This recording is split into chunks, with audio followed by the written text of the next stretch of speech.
Sistema RH é simplesmente um complemento do que a gente veio falando aí desde o sistema sanguíneo ABO. Ou seja, do mesmo jeito que você tem o ABO, presença da proteína A, ou presença da proteína B, ou presença das duas proteínas, como a gente estudou, ou a ausência de dominância, e aí a gente representa pelo izinho lá que a gente viu. Então, existe uma relação de dominância entre azão e azinho, uma codominância entre A e B, né? Que inclusive caiu na prova ontem, que é o que a gente já viu. Além disso, existe o positivo e o negativo, que é o RH, que é o que a gente vai ver agora. Então, quando você fala, você vai falar o seu tipo sanguíneo, você fala RH positivo. Ou, desculpa, você fala A positivo, B negativo, AB positivo.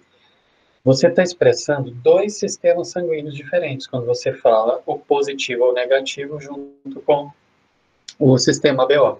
Sistema BO é um sistema, presença ou ausência de proteínas, ou seja, de aglutinogênios, na membrana das hemácias, do aglutinogênio A ou B, proteína A ou B, ok? E aí tem a relação de alelos que a gente já viu. Sistema RH são outros tipos de proteína, é outro tipo de proteína que está presente na membrana das hemácias também. Lembra que eu falei que membrana das hemácias, eu estava me referindo a grupo sanguíneo O, que algumas pessoas achavam que o O, a membrana da hemácia era lisinha, que não tinha proteína nenhuma. Isso não é verdade, eu falei que ela continua sendo uma floresta, aquele monte de proteínas ali na membrana, fazendo o papel de selecionar o que entra e o que sai ali na membrana, fazendo o reconhecimento do meio, proteção, etc. Então, assim, existem proteínas lá à vontade. Os sistemas sanguíneos são aqueles que foram descobertos e que geravam essa relação de antígeno-anticorpo com as hemácias, certo? E aí poderiam provocar aqueles acidentes e, portanto, foram estudados esses sistemas sanguíneos, ou seja, alguns grupos de proteínas diferentes. Tem vários sistemas sanguíneos, vários. O ABO é um deles, que cai no vestibular, então vocês têm que aprender. O RH é outro que a gente vai ver, que é a presença ou ausência da proteína RH. Tem o MN, que a gente vai ver hoje, que é um outro sistema, que é a presença da proteína N, presença da N ou presença das duas, M e N. Mesma coisa do ABO. Tem o HLA, por exemplo. Antes de 1985, quando foi criado o exame de paternidade por DNA, até ali, paternidade era feita por sistema sanguíneo. Então, usava o sistema sanguíneo ABO para falar se o indivíduo era pai ou não era de uma criança, e ele dava uma precisão lá de 98%, ou seja, 2 em cada 100 homens, desculpa, 98? 2 em cada 100 homens poderiam ser o pai da criança, e o cara era obrigado a assumir, sabendo que a cada 100, ou seja, ele era um de 50, certo? Tudo bem, então já tinha uma evidência grande para ele, mas você não precisava de andar muito para poder achar outro igual, que poderia ser tão pai quanto. Então não era uma precisão tão grande quanto existia lá com o DNA. Aí, o que se fazia para poder melhorar isso era analisar o ABO, analisar o RH, analisar o MN, analisar o HLA, e aí isso foi aumentando a precisão até que chegou em 99,99%. 99% ainda é um em cada 100. Não gerava aquela segurança, mas era o melhor que tinha. Em 85, quando criaram, o Alec Jeffreys, lá no Reino Unido, criou o teste de paternidade, né, de identificação humana por DNA, elevou essa precisão que os sistemas sanguíneos geravam, agora que eu lembrei, 80 e poucos por cento, 85% só o ABO. Aí jogava o RH, aumentava um pouquinho, o MN aumentava um pouquinho. O HLA, aí chegava nos 98%. Quando veio o DNA falava que o indivíduo era o pai da criança com 99,9999% de certeza no mínimo. Então a gente já estava jogando para 1 em 1 milhão. Aí o indivíduo aceitava e não tinha como ficar argumentando juridicamente de que era muito fácil ele estar sendo apontado falsamente. Ou seja, entre 1 milhão de homens, a mulher apontou aquele, e é aquele o resultado do exame de DNA deu. Por isso que virou uma definição absoluta, ok? Por que eu estou falando disso? Porque nós vamos terminar lá o MN falando sobre essa parte de paternidade de forense aí. Então, estou começando citando aqui uma aplicação dela. Agora, vamos para o RH, então. O RH foi... Lembra que em 1900 é que descobriram o sistema sanguíneo ABO? Descreveram o sistema sanguíneo ABO? 40 anos depois, foi descrito o fator RH. Esse RH positivo e negativo tem uma história. O nome RH é por causa do macaquinho cobaia de laboratório, que é o macaco rhesus. Porque o que fizeram? Pegaram o sangue do rhesus, tiraram o sangue do rhesus, injetaram num coelho, e o coelho produzia anticorpos anti-rhesus, ou seja, contra o sangue do macaco rhesus. Existiam então fatores sanguíneos, ou seja, proteínas, aglutinogênios nas hemácias do macaco que estavam gerando uma reação no coelho. Então ele foi chamado inicialmente, por causa da relação entre macaco e coelho, ou seja, do rhesus e o coelho, foi chamado de fator RH, de fator rhesus, que é o quê? A proteína da membrana das hemácias do macaco que provocam a formação de anticorpos do coelho, ok? Por isso que ele chama RH. Só que aí foram testar em humanos também. E isso não acontecia só em macacos e coelhos, ou seja, de macaco para coelho. Ou seja, seres humanos também, alguns, não todos. Espera um pouquinho. Eu esqueço de baixar o som e toda hora que eu faço uma pergunta, o Google começa a responder. Peraí.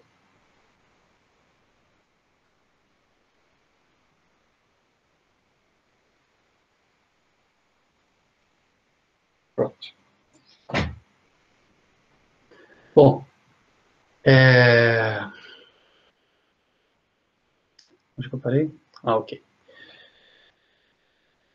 O fato de existir uma relação entre macaco e coelho, onde o macaco estava contribuindo com a aglutinogênio e o coelho com a aglutinina, certo? Produzindo anticorpos, gerando depois uma reação em sangue humano também, de alguns sim e outros não, o nome fator RH continuou ali do mesmo jeito. Então chama fator RH por quê? Porque existe uma proteína na membrana de hemácias que gera uma reação de produção de anticorpos. Então, existe um aglutinogênio que gera a produção de aglutinina, tá bom? Isso, o nome veio do rhesus, mas ele funciona no nosso caso. Agora, por que algumas pessoas tinham e outras não? Porque existe uma distribuição entre as populações. Em alguns países faz sentido olhar isso por cor da pele, em outros países como o nosso isso não faz sentido, porque a miscigenação é grande. Mas, em países onde existe uma separação grande de populações, você consegue visualizar que 85% das pessoas de pele clara, eles têm essa proteína nas membranas, na membrana das suas hemácias. Ok? 85% tem e 25% não. O anti-RH, ou seja, o fator anti-RH, o anticorpo anti-RH, que vai combater a proteína RH, ele não tem naturalmente, você já não nasce com ele como no sistema sanguíneo ABO, ok? Então, indivíduo que tem RH positivo, ou seja, ele tem a proteína RH, ele é chamado de RH positivo. Indivíduo que não tem a proteína RH, ele vai ser chamado RH negativo, ok? Indivíduo que tem a proteína RH na membrana das suas hemácias, ele é RH positivo, ok? Se injetar nele anti-RH, vai aglutinar, fazer aquele mesma coisa que acontece lá no sistema ABO, tá? O indivíduo que não tem a proteína RH na membrana das suas hemácias, se injetar anti-RH nele, como ele não tem a proteína RH, não vai aglutinar, ou seja, não vai ter proteína para os anticorpos irem lá e grudar e prender as hemácias uma na outra. Então, a aglutinação vai acontecer em quem tem RH, tem a proteína RH. A aglutinação não acontece em quem não tem. Isso se você injetar o anti-RH, porque você não nasce com ele. É diferente do ABO, que você já nasce com o anti, ou seja, com o anticorpo para aquilo que você não tem. Tá? Do RH você tem que ser sensibilizado. Quando a gente vai representar o genótipo do RH, daria para colocar RH, RH, ou RH maiúsculo, RH minúsculo, mas fica estranho, fica parecendo que você está usando vários genes ao mesmo tempo. O RH são duas letras, então dá a impressão de que você está tratando de dois genes, e não de um só. Então, se estipulou a letra D para poder definir, para representar o RH, tá bom? Depois a gente vai ver o genótipo como que fica lá na frente, tá? Então, o antígeno, ou seja, a proteína que vai gerar, que está lá na membrana das hemácias, vai gerar a possibilidade de criar anticorpos contra ela. Então, o antígeno, a gente pode falar antígeno D, ele pode estar presente nas hemácias ou não estar presente nas hemácias. Estando presente, você fala que o indivíduo é RH positivo, estando ausente, você fala que o indivíduo é RH negativo. Se a pessoa não tiver o RH na membrana das suas hemácias, não tem. Ele não tem anticorpo anti-RH naturalmente. Vamos olhar lá, comparando com o sistema sanguíneo ABO. Você tem a proteína A. Nos plasma do seu sangue, você tem a proteína anti-B. Você tem a A na membrana das suas hemácias, então no seu plasma você tem anticorpo anti-B. Se você tem a B na membrana das hemácias, no plasma você tem anticorpo anti-A. Isso é natural. Você tem genes para isso, isso já nasce, você já produz isso. Ok? No caso do RH, acontece aquela reação de imunização que a gente viu 2 semanas atrás. 3. 2. No caso do RH, o que vai acontecer é essa reação antígeno-anticorpo. Precisa de sensibilização. O indivíduo que nasceu com o RH, ou seja, tem a proteína RH, ele tem gene para isso. Então, é o Dzão lá, o gene dominante, ele tem essa manifestação dessa proteína, ok? No plasma ele não tem anti-RH, porque senão ia combater ele mesmo. O indivíduo que não tem o RH na membrana das hemácias, no plasma, ele também não tem anticorpo contra RH. Por mais que ele não tenha, no plasma ele não vai ter naturalmente esse anticorpo. Mas se ele tiver contato, ele não tem. Se ele tiver contato com um sangue RH positivo, ele vai se sensibilizar como se fosse uma invasão de uma bactéria, como a gente já viu até agora. Ok? Reação de imunização. Os anticorpos, eu já falei isso, o anti-A e o anti-B, ele vai acontecer independente da pessoa já ter tido contato ou não, só que no caso do RH, você vai ter que produzir. Ok. O genótipo disso, como que isso vai acontecer? Como que a gente representa? Lembra que eu falei que a gente estipulou a letra D. E é melhor mesmo por causa desse efeito. Olha só. O indivíduo que tem um fenótipo RH positivo, ou seja, ele tem a proteína RH na membrana das suas hemácias, como que se representa o genótipo dele? O RH, ele é dominante. A proteína RH é uma característica dominante. Então, o indivíduo RH positivo, ele pode ser Dzão, Dzão ou Dzão, Dzinho. Se você fosse representar como RH, você teria que ser RH com R maiúsculo, RH com R maiúsculo, esse é o homozigoto dominante, ou RH com R maiúsculo, RH com R minúsculo, esse é o heterozigoto. Dá a impressão de que você está trabalhando com multigênes. E não é o caso. Então, por isso, Dzão, Dzão ou Dzão, Dzinho, tá bom? O indivíduo que é RH negativo, Dzinho, Dzinho. Se você escrever RH, RH aqui desse jeito, não vão te dar errado se for uma questão aberta. Mas é melhor você representar dessa maneira para não confundir, tá bom? Lembrando, então, RH negativo não tem o fator RH na membrana das hemácias, a proteína D, tá? O fator RH é simples. Você analisando dessa maneira, positivo tem a proteína, negativo não tem a proteína, ok. Transfusões em relação ao sistema RH, como que acontece? Uma pessoa que é RH negativo, não tem a proteína lá na membrana das suas hemácias, se ele recebe uma transfusão de sangue RH positivo, ele vai ser sensibilizado, ele vai gerar anticorpos contra o RH positivo que ele recebeu e ali foi sensibilizado. Ele era negativo, ele não tinha naturalmente anticorpo anti-RH, recebeu uma primeira transfusão de RH positivo, ele foi sensibilizado. Quando ele tiver uma nova transfusão de RH positivo, ele pode gerar aglutinação. Então, por isso, quando você vai checar o sangue antes de fazer uma transfusão, você tem que saber também o fator RH, se é positivo ou negativo, para poder evitar, num evento futuro, uma segunda vez, uma aglutinação. Beleza? Agora, isso é fácil de controlar.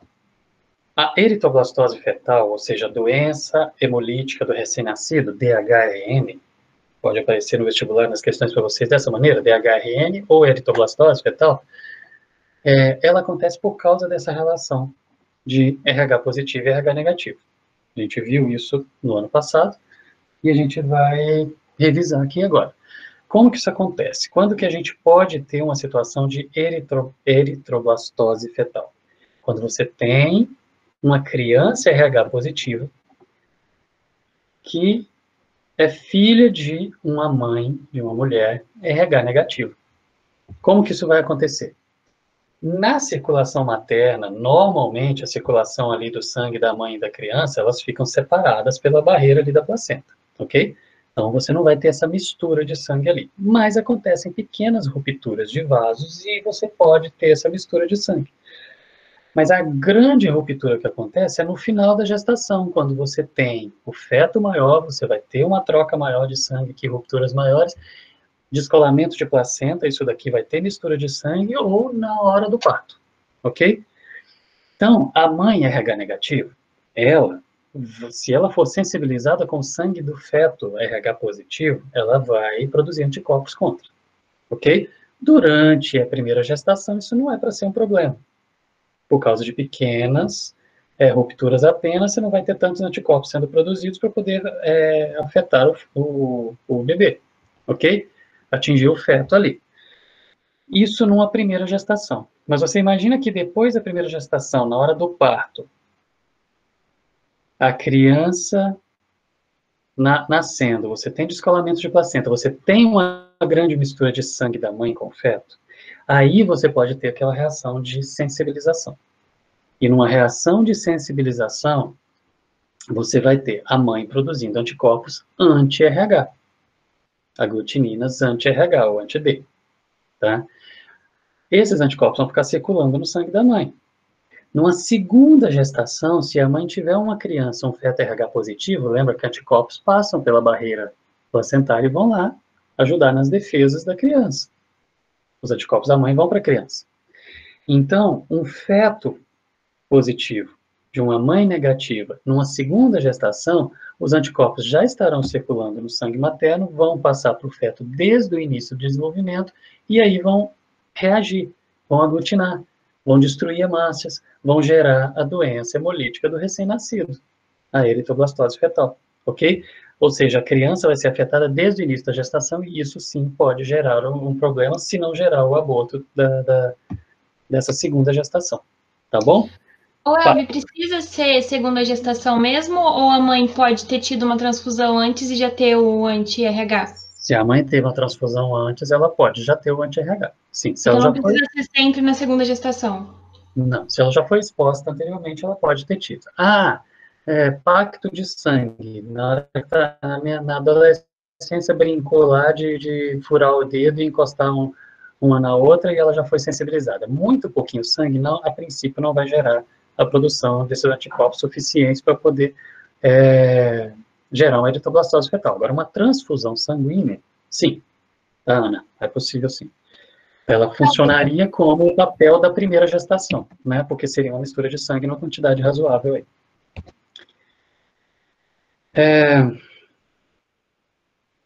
Ok, já falei.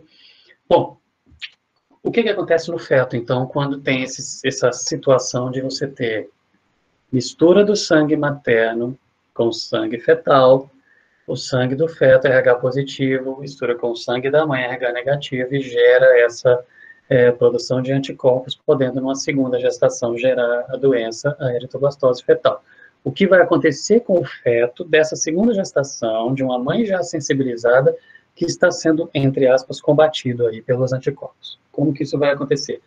As hemácias vão ser destruídas. Hemácias destruídas liberam bilirrubina. Lembra que subproduto da degradação da hemoglobina é bilirrubina. Vamos ver isso já, qual é o efeito que isso vai gerar. Mas hemácia sendo destruída, a criança vai ter um transporte menor de oxigênio e CO2, certo? Transporte menor de oxigênio, ela vai ter anemia. Além disso, hemácias sendo destruídas exige a liberação de uma quantidade maior de hemácias para a circulação de gases ali na circulação fetal. Com isso, o feto acaba liberando Hemácias imaturas. O que são as hemácias imaturas? Hemácia que ainda não chegou naquele estágio final que ela perdeu o núcleo e ficou com mais espaço para conduzir os gases, para transportar os gases. Então, hemácia imatura ainda com núcleo, vai começar a circular no sangue da criança, porque ela está com falta de hemácias, porque elas estão sendo destruídas pelos anticorpos, ok? Anti-RH. Falta oxigenação. Hemácias imaturas, com menos espaço, menos gases, ou seja, mais anemia. Vai sendo uma cascata de efeitos que isso pode gerar falha cardíaca, por quê? Por falta de energia, como a gente já viu, que é o efeito principal disso daí, tá bom? Isso pode gerar morte intrauterina, fora os trombos. Você pode ter aglutinação ali dentro e gerar eventos tromboembólicos, né? Infarto, aneurisma, trombose, né? Embolia e AVC. Tá bom? E isso gerar a morte do feto e o aborto do feto.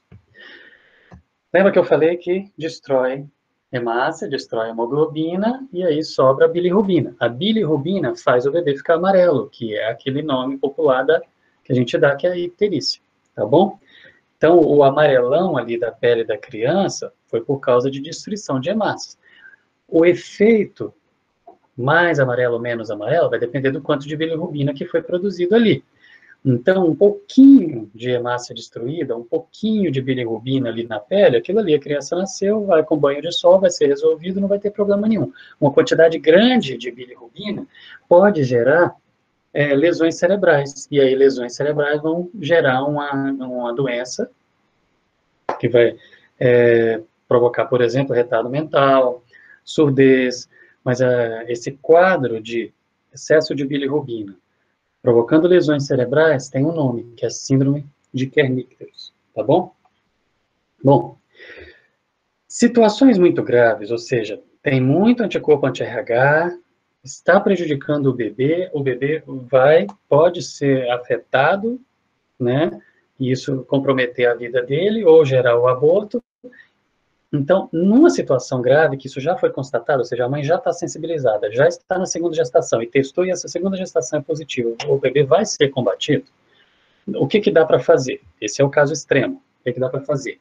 O que a gente chama de exsanguinitransfusão, que é o quê? Troca o sangue do bebê. Troca o sangue do bebê.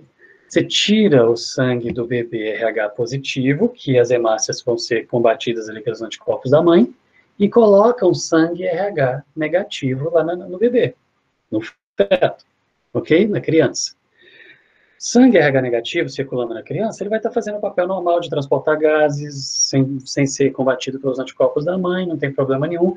Aos poucos, a criança vai produzindo as hemácias dela. Lembra que uma hemácia dura até 120 dias, né? Entre 90 e 120 dias. Então, você faz uma troca do sangue da criança, você vai colocar um monte de hemácias boas ali, que elas vão demorar para poder ir sendo substituídas pelas da criança. Precisou fazer uma nova troca, uma nova exsanguinitransfusão, beleza, você vai lá e faz novamente, você dá conta disso até o final da gestação. Quando a criança nasceu, aos poucos vai substituindo as hemácias da transfusão, né, as hemácias do doador, pelas dela, e não tem mais problema, porque não está mais dentro da placenta sendo combatida ali, com as suas hemácias sendo combatidas pelos anticorpos. Então, essa é uma alternativa quando você não conseguiu evitar que isso chegasse nesse ponto de ter a gestação positiva segunda vez e a mãe sensibilizada. Agora,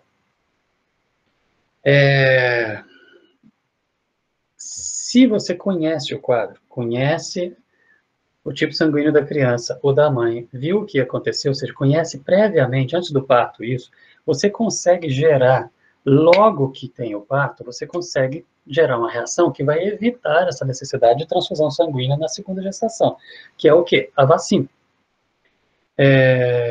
O que a gente faz é aplicar anticorpos anti-RH.